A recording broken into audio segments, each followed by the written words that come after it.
The Supreme Court seemed weary today of letting prosecutors use a federal obstruction law to charge hundreds of rioters involved in the Capitol attack on January 6, 2021.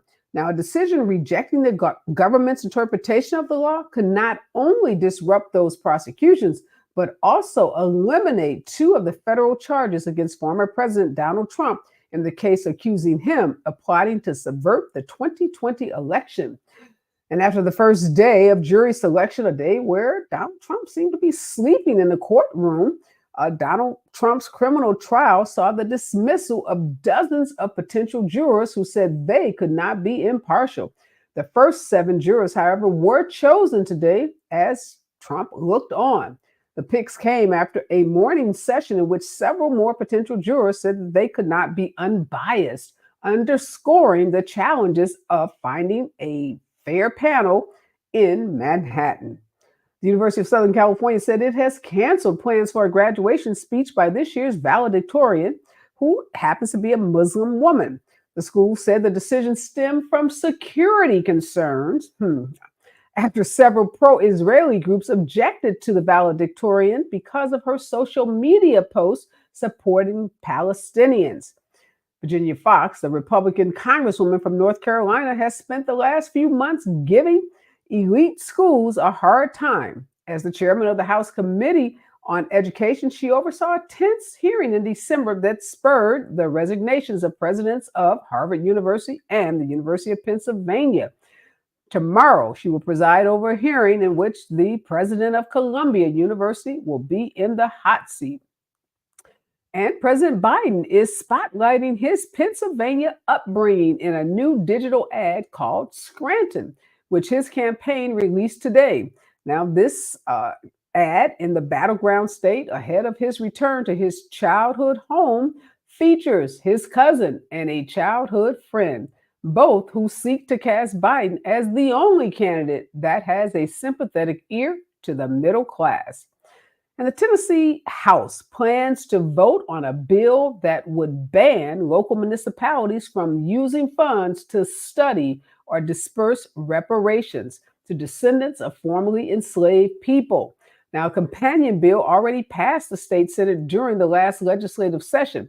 Now, there's a whole lot at stake in Tennessee, particularly since last February, members of the Shelby County, which happens to be one of the largest Black counties in the state, its Board of Commissioners approved allocating $5 million to examine the feasibility of reparations.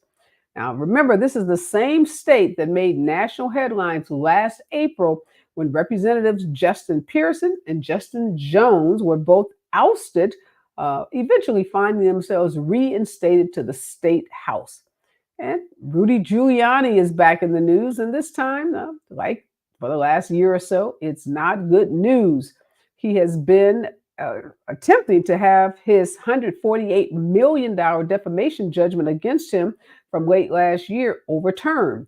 Now, this judgment was won by former Georgia election workers Ruby Freeman and her daughter Shay Moss, but like his other attempts to have that verdict overturned, the judge sitting in his bankruptcy case said absolutely positively not.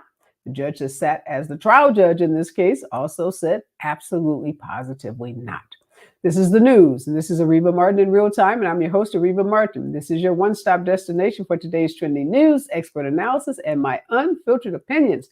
This is hour 2 of Areva Martin in real time, and this is the hour where we go deep, where we dig behind the headlines and bring you those stories people are talking about. In this hour, we're talking about reparations. It's definitely on the minds of those legislators in Tennessee who have decided that Shelby County, a predominantly Black county, doesn't have the authority to even study reparations, and definitely not the authority to pay reparations to formerly enslaved descendants of formerly enslaved people. And we're seeing this movement by GOP legislators happening in many parts of the country where they're trying to get ahead of some of their local cities that happen to have created commissions and groups to study reparations. This is happening in Missouri. St. Louis, a predominantly Democratic and heavily Black city, its mayor, Tashara Jones, created a Reparations Commission. They're going to read out their findings in July of this year. But Missouri also is attempting to prevent cities like St. Louis from paying reparations. Reparations, unfortunately, is the issue, the civil rights issue. I would submit as a civil rights lawyer, it is the civil rights issue of the day. We've seen reparations plans put in place in places like Evanston, Illinois, and some other cities around the country. And right here in Palm Springs, California, where I'm in Los Angeles, California, I've been working myself on a reparations action. And just last week, Thursday, news broke that the city council members of the city of Palm Springs had voted to, for the first time in the 2 years that we've been fighting, to craft a reparations plan that would include cash payments to survivors and descendants of what we call Section 14. It was an area in Palm Springs that was burned out, targeted by the white city government, and burned out homes of Black and brown residents in the 1950s and 60s. The Attorney General for the state of California did an investigation, called what happened to those families a city-engineered Holocaust.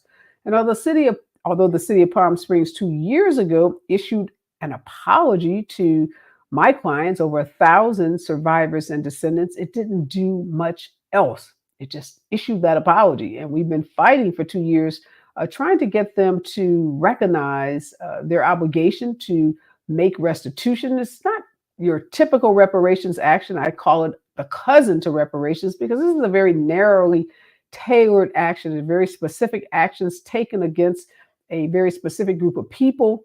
We're able to identify who these people are. We're able to use experts to determine what their losses are.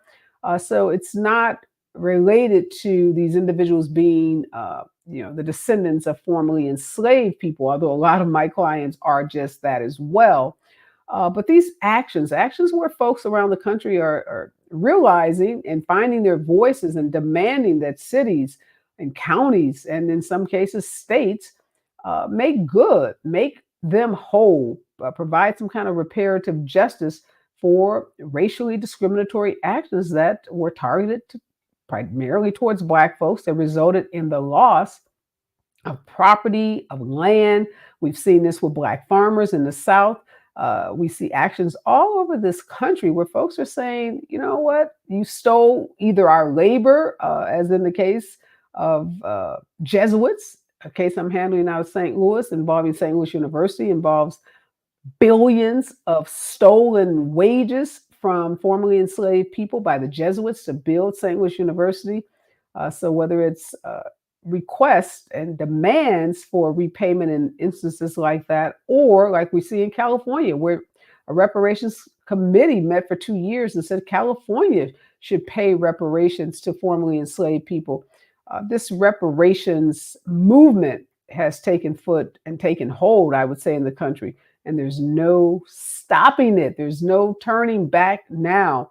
And I'm glad in this hour that I'm going to be joined by Dr. Robert Turner. He is a pastor, and he's out with a new book called Creating a Culture of Repair, Taking Action on the Road to Reparations. We're going to talk about his involvement with Tulsa and some of the survivors of the Greenwood Massacre, talk about what he's been doing once a month in terms of how he is demonstrating and raising awareness about the need for reparations. Also in this hour, Dr. Julianne Malvo, who is a board member for the National African American Reparations Commission, is also joining us. She'll talk to us about what's happening on the federal level around reparations and what we can expect from some of these local actions, like some of the ones that are happening in Shelby County, Tennessee, St. Louis, Missouri, and cities really all over this country. So it's such an interesting topic, a topic that if you haven't thought a whole lot about, I encourage you to start thinking about it, because if reparations hasn't happened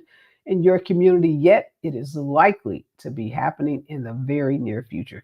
Stay with us. When we come forward, Dr. Robert Turner and Dr. Julianne Malvo. More on reparations right here on KBLA Talk 1580.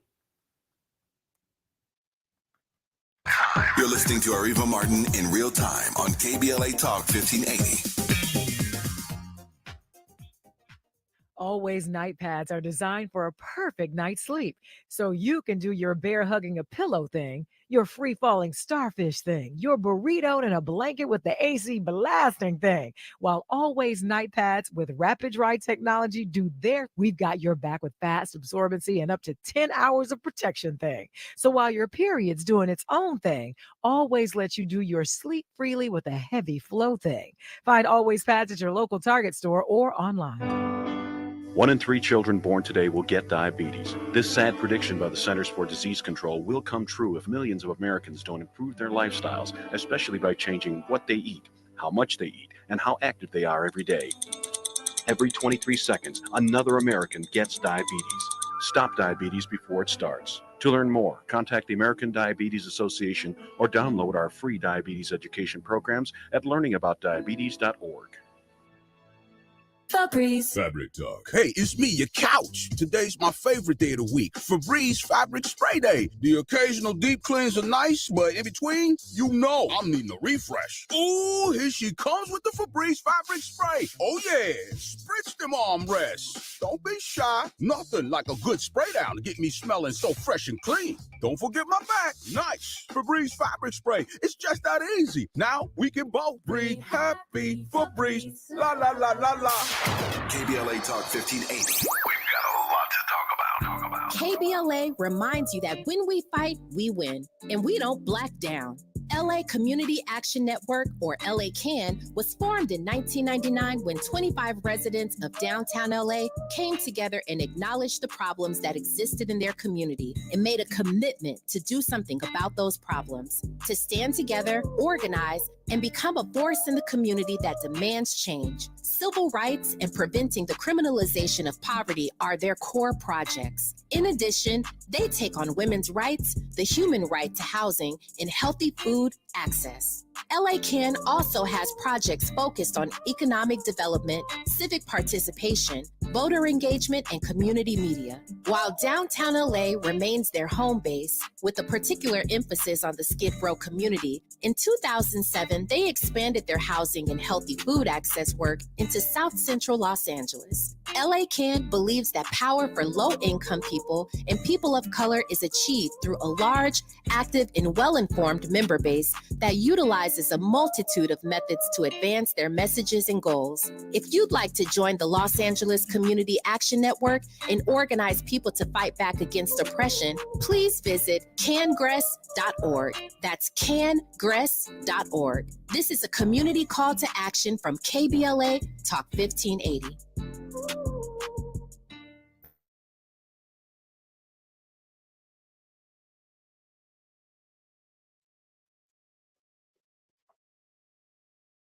We are back, and in this hour, we're talking about reparations. And I'm joined by Pastor Robert Turner, who's out with a new book next week called Creating a Culture of Repair, Taking Action on the Road to Reparations, and Dr. Julianne Malvo, who is a commissioner on the National African American Reparations Commission.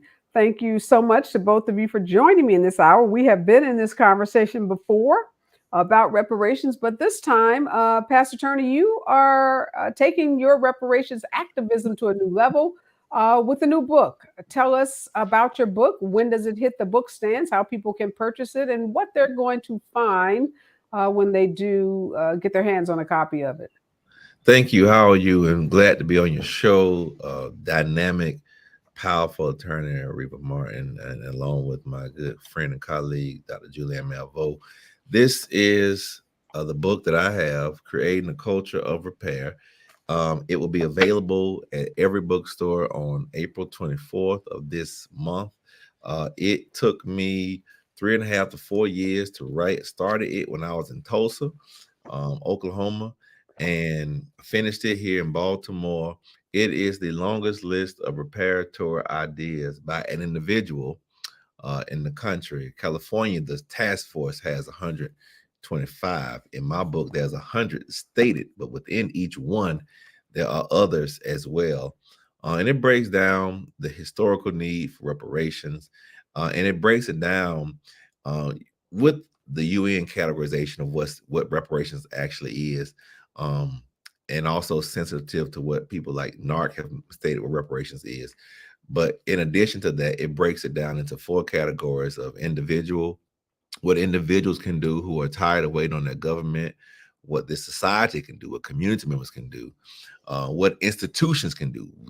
To me, the truest form of reparations, what institutions like the government can do, and what spiritual reparations looks like, because we do know that it was faith communities who upheld and sanctioned, unfortunately, slavery, and a lot of racist thought still to this day that has not been atoned for. And like the Catholic Church, who has given papal orders, and they've still not given reparations for what they've done. So all that's in this book, under 200 pages, right at 187 pages, and it has a discussion catalog to go with it for small groups and things of that sort. So I'm excited about it.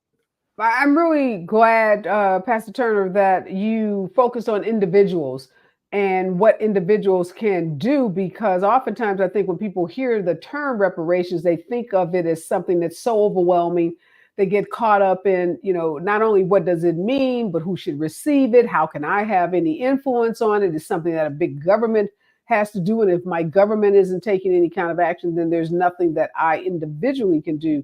And your book goes beyond that and really defies that notion and gives individuals some really concrete examples of what they can do in their own communities for repair. And we've seen some of that.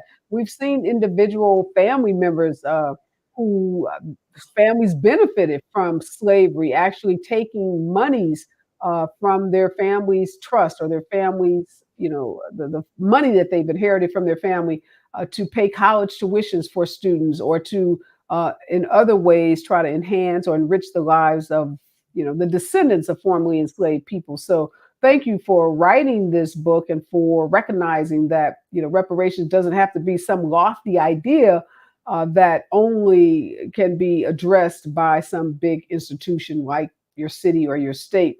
Dr. Malvo, though, we're talking about cities and states. Tennessee, the state of Tennessee is trying to prevent the work that Shelby County, we know is where Memphis is. We know it's a predominantly Black county. We know it's a progressive county, but happens to be in a red state. And they have set aside $5 million to study reparations. And then you have the Tennessee state legislators who are, mostly white, mostly GOP, saying we are going to stop our local municipalities from even studying or paying reparations.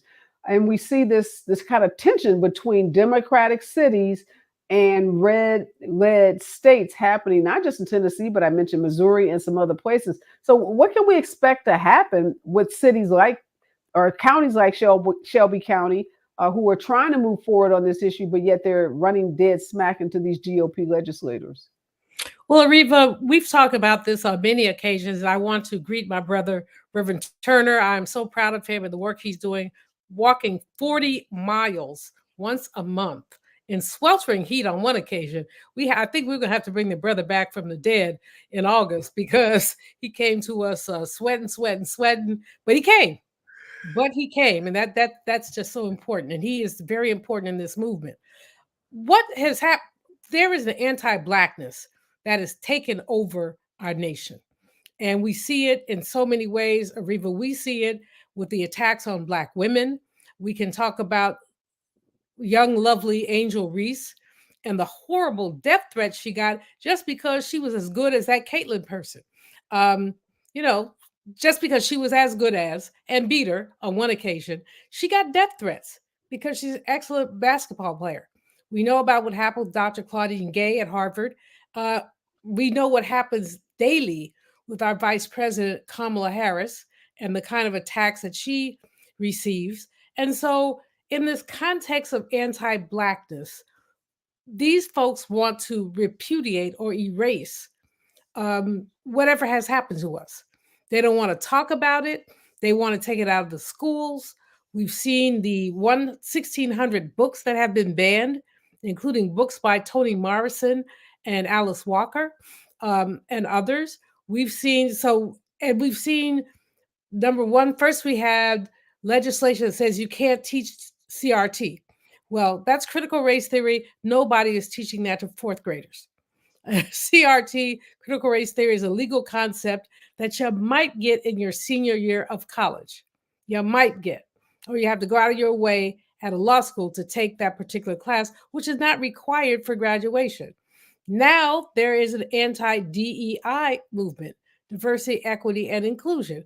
And let's ask, I'm going to ask those who are tuned in, please don't say DEI, say diversity, equity, and inclusion, because these folks are expert at crafting nonsense.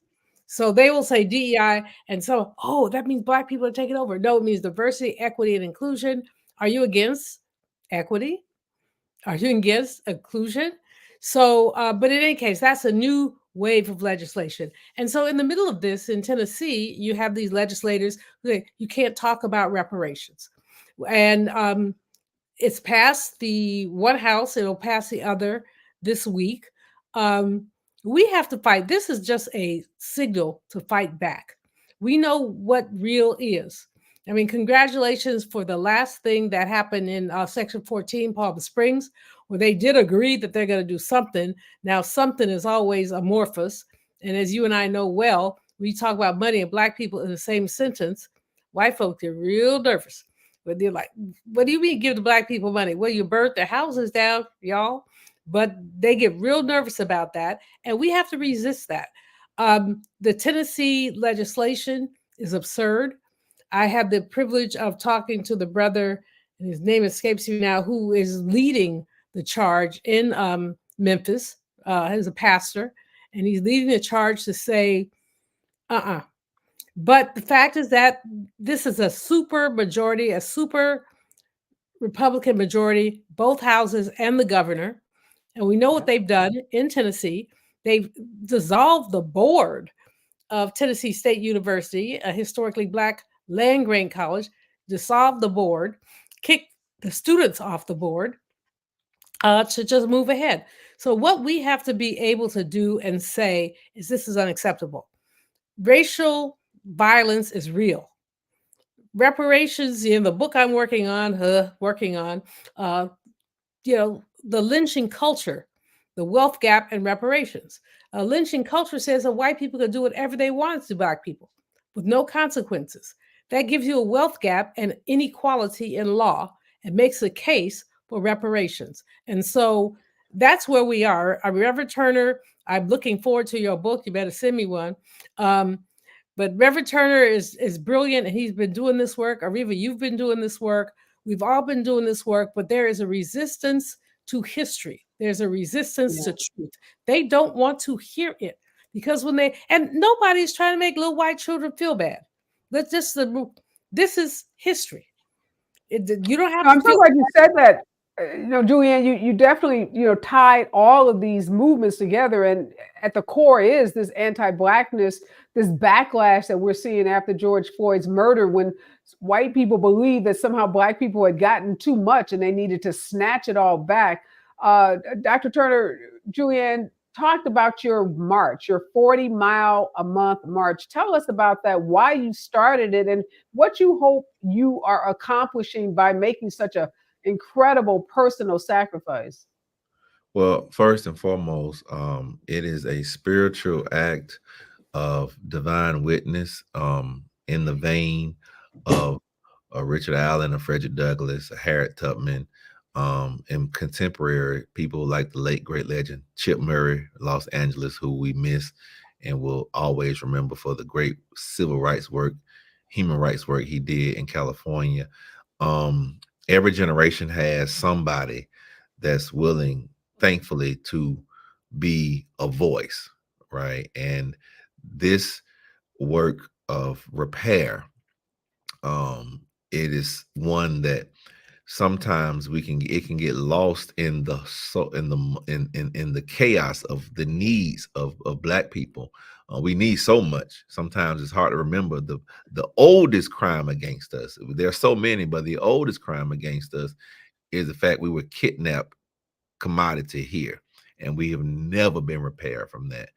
And so to remind America, to remind our people of the horrors of what has happened, and the promise that this country made to us, that they said that they were going to give us in Sherman Field Order Number 15, 40 acres. That was an actual legitimate governmental initiative signed off on by Secretary of War Stanton, approved by then President Abraham Lincoln. And so this walk, 40 miles, is actually 42.9 miles to the White House, where I carry a wreath of over 400 flowers, roses symbolic of the 400 years of oppression in this nation. And I lay that wreath at the fence of the White House.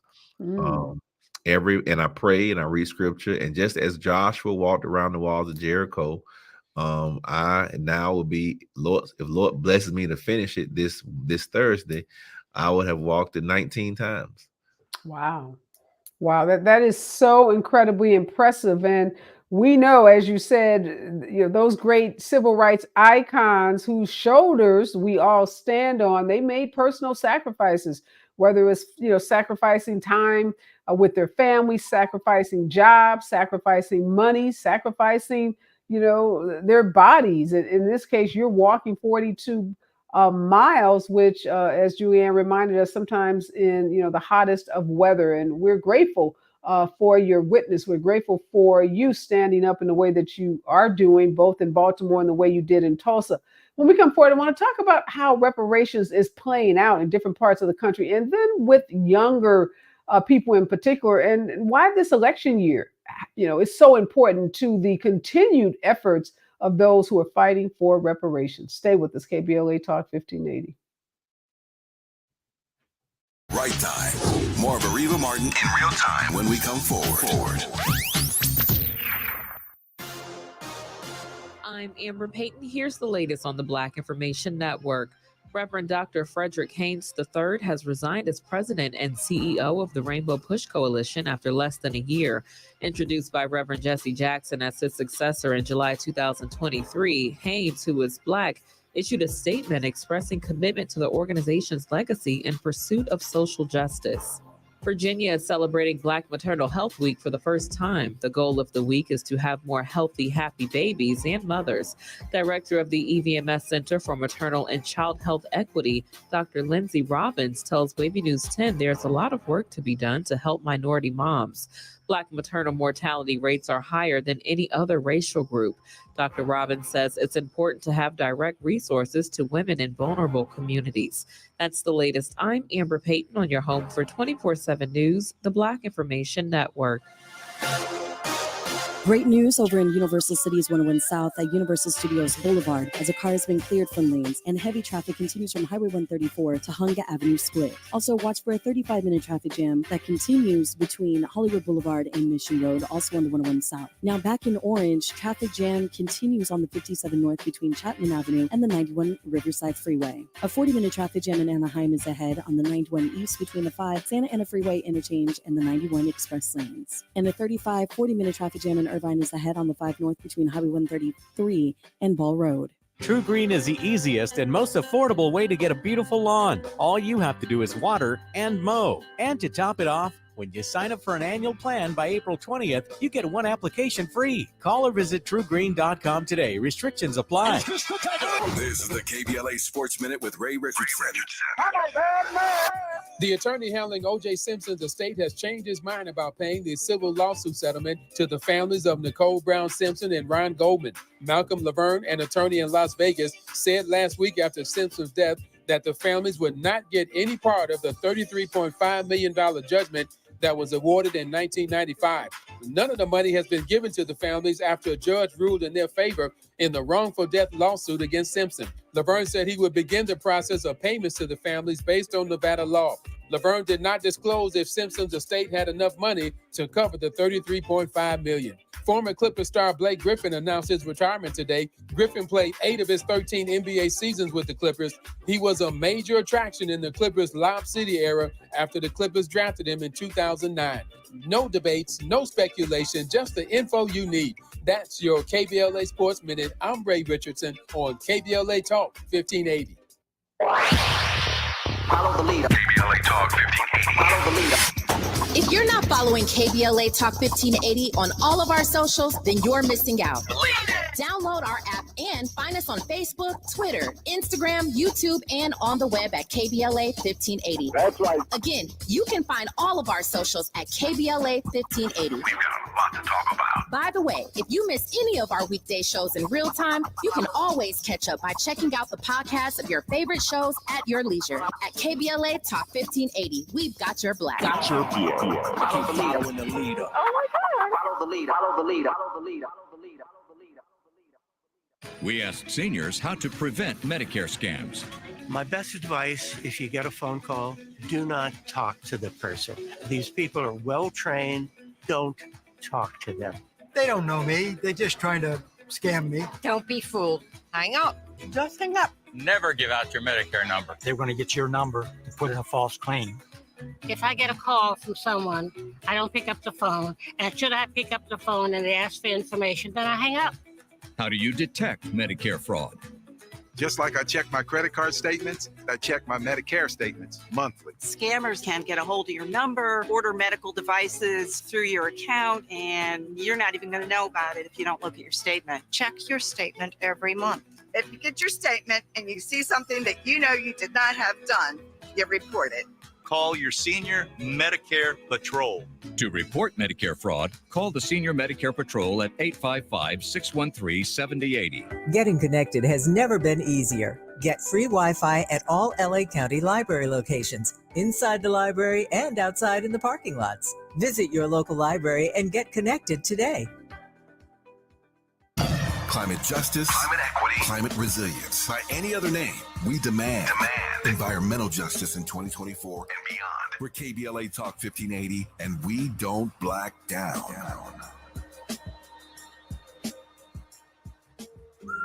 We used to argue about whose turn it was to clean the gutters, but then I had leaf filter gutter protection installed. Wait, I told you Leaf Filter had free inspections and estimates and a lifetime guarantee. Meaning we never have to argue about whose turn it is to clean the gutters again. But I visited leaffilter.com/beacon first. No, I did. It doesn't matter who. Visit leaffilter.com/beacon to schedule your free gutter inspection and get up to 30% off today.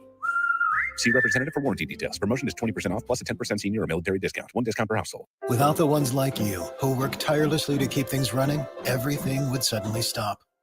Hospitals, factories, schools, and power plants, they all depend on you. No matter the weather, emergency, or time of day, you're the ones who get it done. At Grainger, we're here for you with professional-grade industrial supplies. Count on real-time product availability and fast delivery. Call, click Grainger.com, or just stop by. Grainger, for the...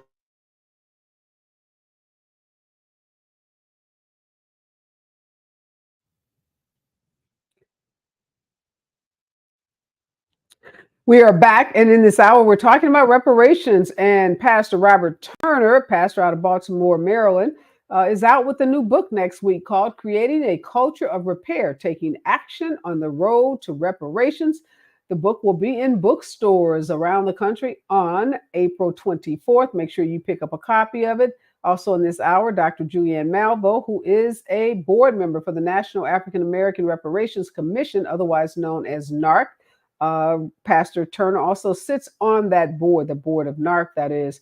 I want to ask you, Pastor Turner, you pastor a church in Baltimore. You were a pastor of a church in Tulsa, Oklahoma. You were involved in the lawsuit that's now before the Tulsa, Oklahoma Supreme Court. And that case is really about whether the descendants or the remaining, I should say, survivors of the Tulsa massacre can recover from the city of Tulsa, Oklahoma. Unlike Palm Springs, the city of Tulsa has been unwilling to negotiate at all with the survivors, forcing them to go through the full legal process. In my case, in Palm Springs, as I said, we've had a major breakthrough, nowhere near finished, haven't crossed the finish line, but we have an opening offer that does put cash payments at play, which is always a big issue in these kinds of cases. So we're going to be continuing to negotiate and hopefully in the next 30, 60 days in Palm Springs, have a resolution that really reflects what should be done in this case. But let me ask you about young people in particular, since you're pastor of several churches.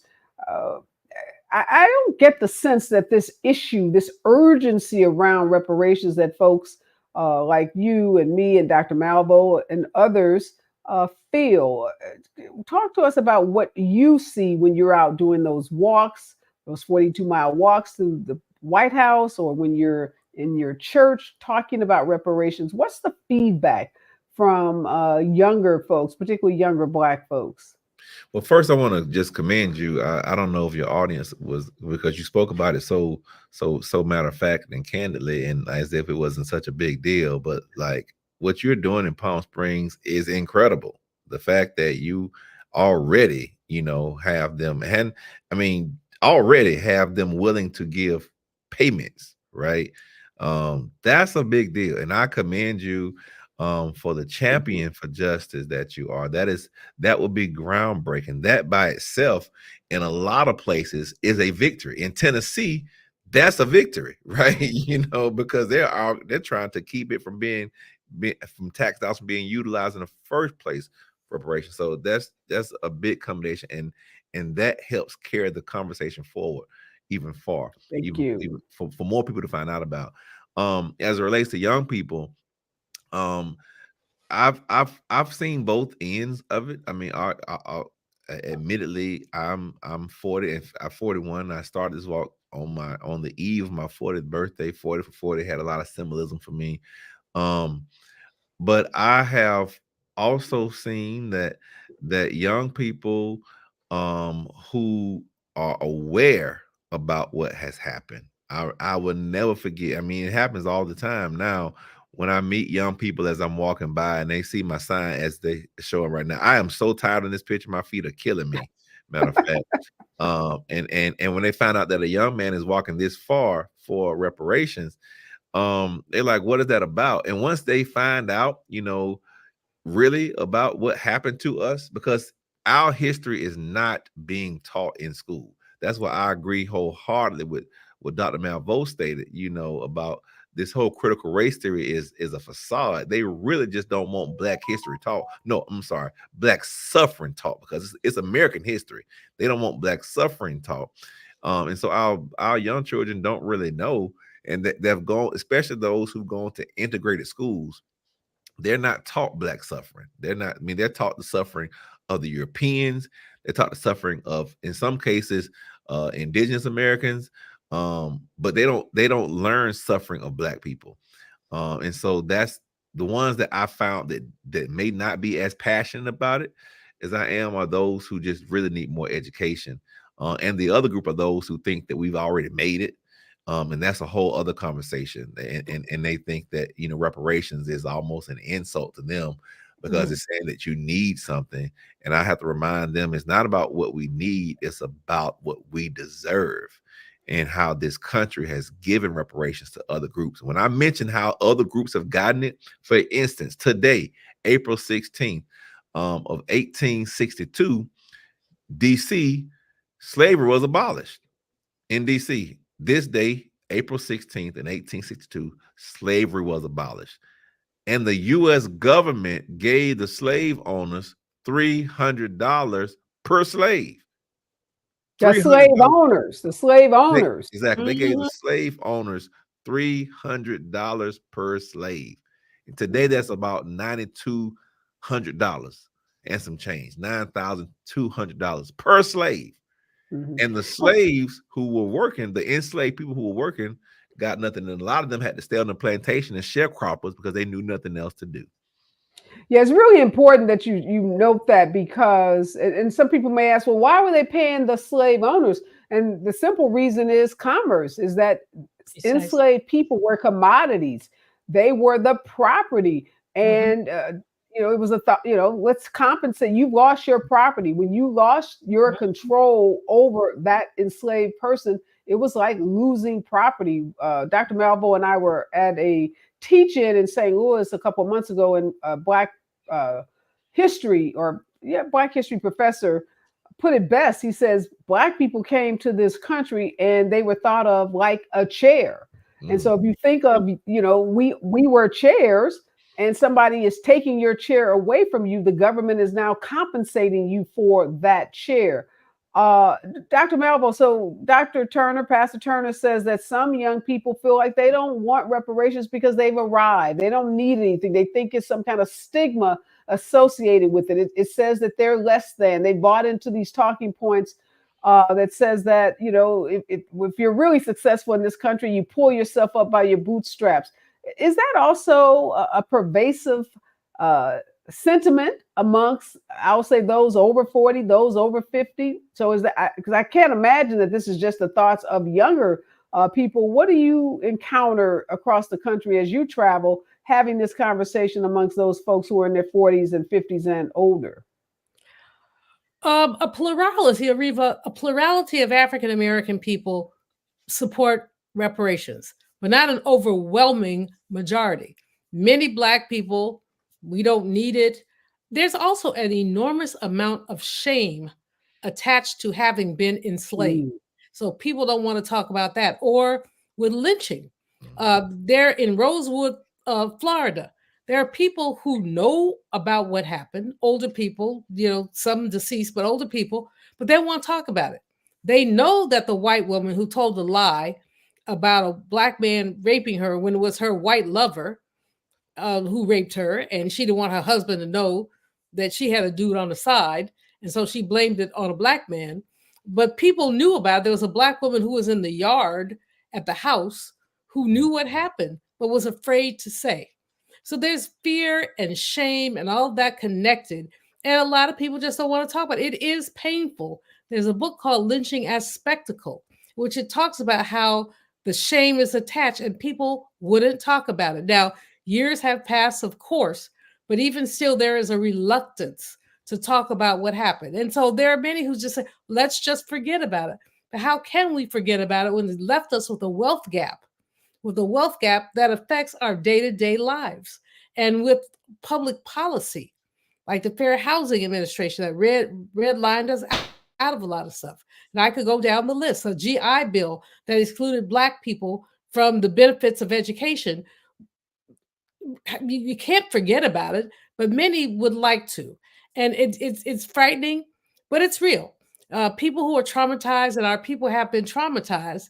How do you want to continue to relive the trauma, or would you like to say get over it? I testified before Congress on June 19, 2019, something that Dr. Daniels and Sheila Jackson Lee put together about reparations. And one of the interesting things was the two Republican witnesses. You know the system better than I do. Whenever you have a hearing, the other side gets to put some people on there. So they found two fools, a young brother who he didn't need reparations.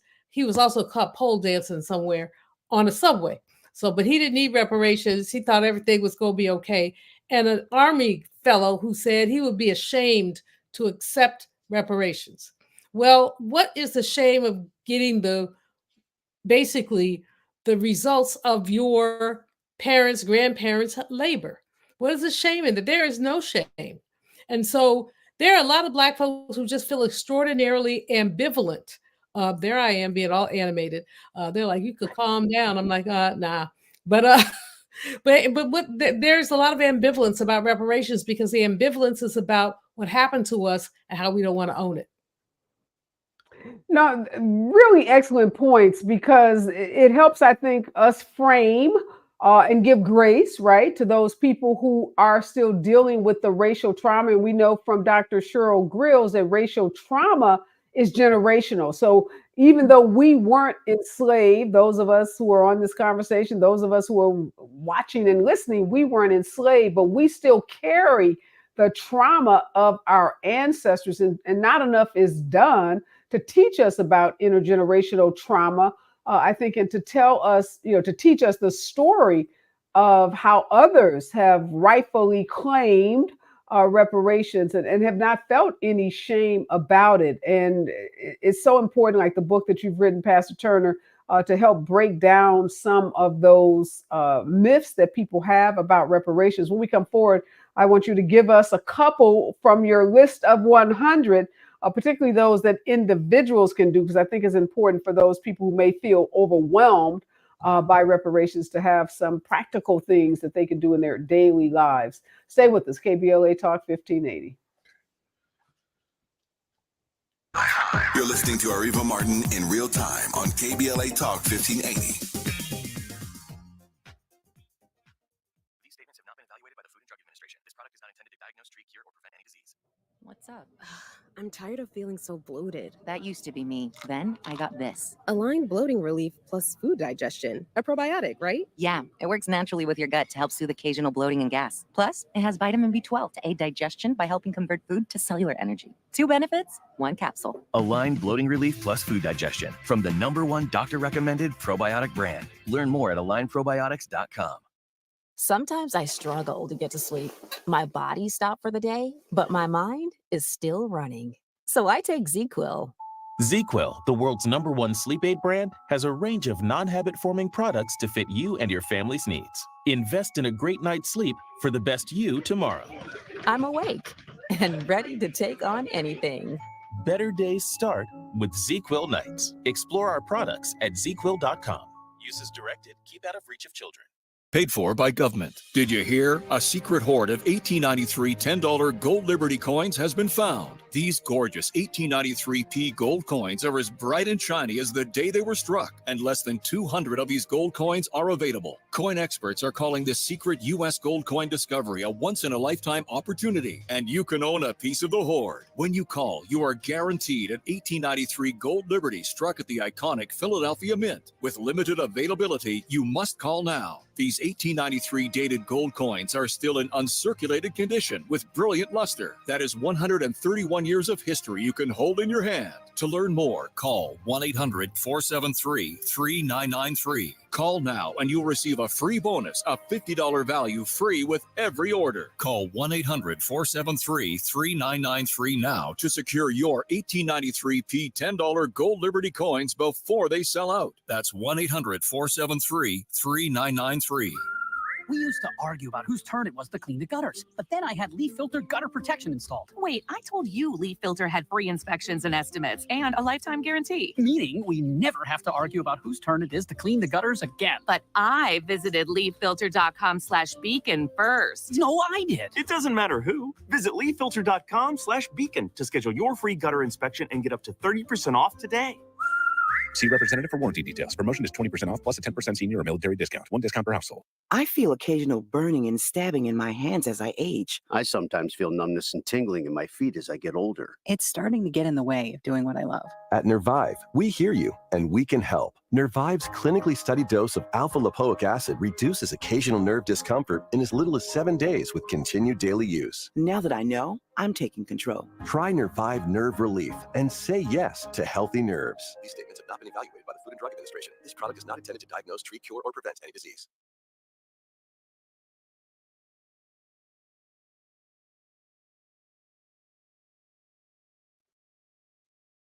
So, Pastor Turner, your new book that comes out next week, Creating a Culture of Repair, Taking Action on the Road to Reparations, says that you have the longest list of reparative justice actions anywhere. You acknowledge that the California Reparations Commission or Committee came up with maybe 10 or so more than your list, but share with us some of those individual action items. Because I think sometimes when people think about reparations, they think it is the purview of the government or some big institution.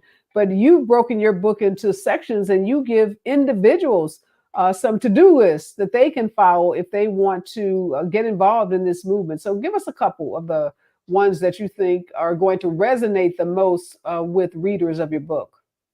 Thank you for that question. One of the first things that my book tells individuals they could do is something you mentioned earlier, which is researching their family history to know what exactly their family story is as it relates to racism in America, chattel slavery in America, and to, if and when they find out about that in their family history, to make amends for it.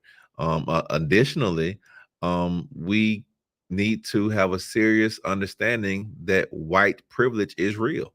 And a part of that repair is white people acknowledging that such a thing exists. You cannot fight a problem that you don't even acknowledge is happening or happening.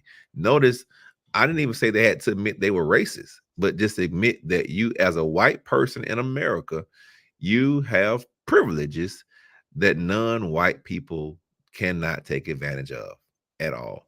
And the third one, there's several in this section, but I think you asked for three, is to support Black-owned businesses and nonprofits. How awesome would it be if we had affiliate members of historical Black organizations, of like the NAACP, the Urban League, Push, National Action Network, as being people who are not all, I mean, who are not Black, as affiliate, not voting, but affiliate members who can support the work of civil rights institutions and Black-owned business. And I have to give the last one. I know you asked three, I gave you four.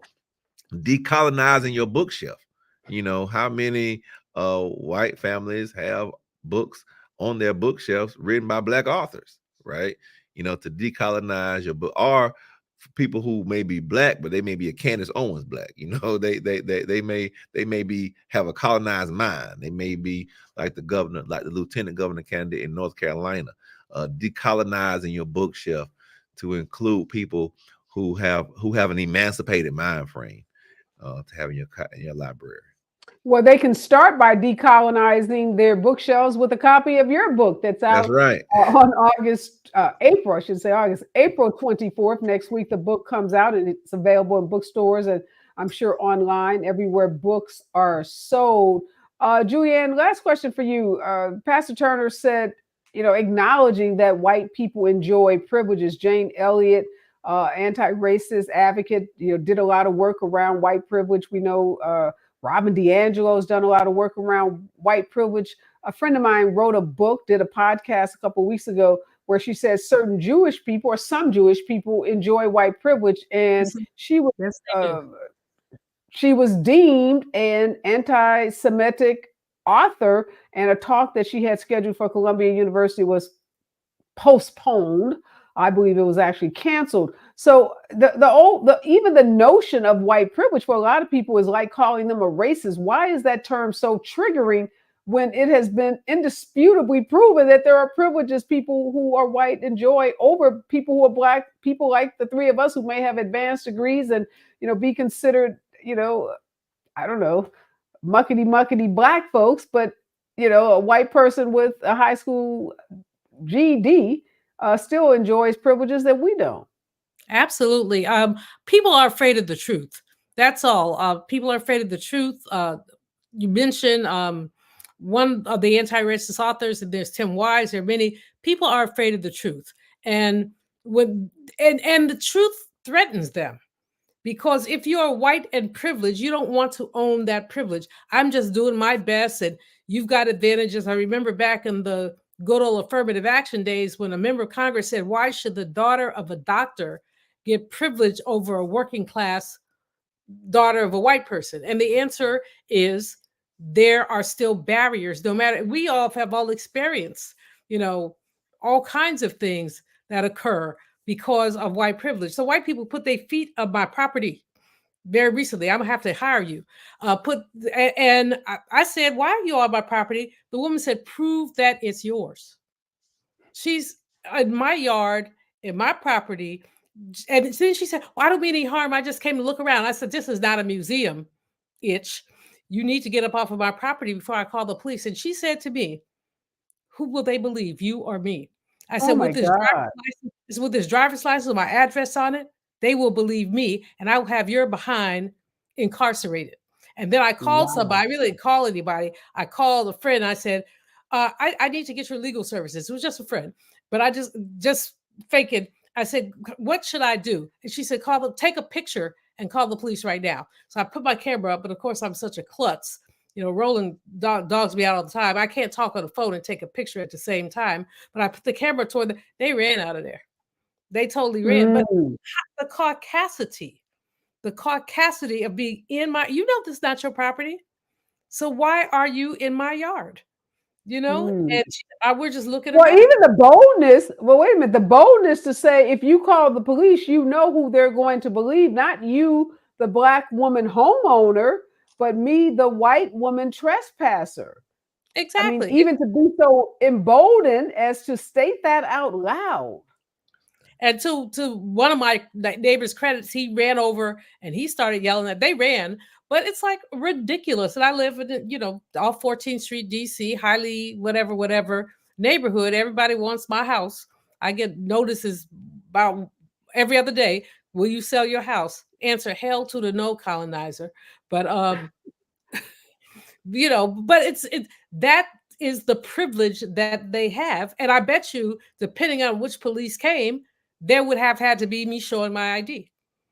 No, she's right. I mean, she nailed it. I mean, 99.9% of the time, that officer that shows up is more likely to take her word for it, and don't let her start dropping some tears. Then it's game over. Lord, I must say, so that would have been a completely.